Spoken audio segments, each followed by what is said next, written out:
arkadaşlar. Benim adım Martina Tibet Rintikor'dan. We want to show you today this beautiful 3+1 villa. Bu arada bu villamız bizim Ozankoy'da oluyor. Haydi gidelim. Let's go inside.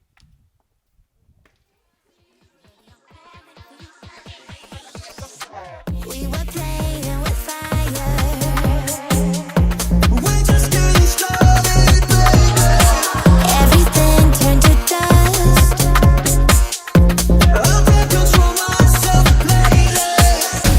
Got a monster inside of me. You better watch out. Leave your enemies a road ahead. A full prophecy to be the greatest beast the world has ever seen. I feed him every day with the bones clean. I feed him all the hate and he throws me. And he gets caught to a big pissed off grin. And if you cross me, you might drop too.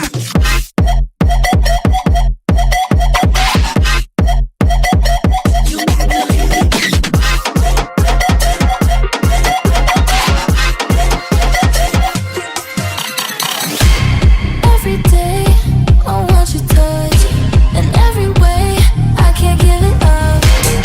Anything just to feel the rush. This just ain't enough.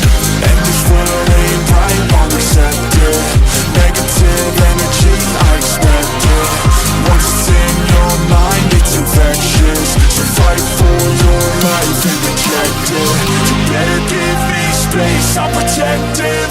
My adrenaline spikes when I'm threatened. And if you stay in my way, I'm aggressive. Cause when there's no exit, I'll kill when I'm desperate.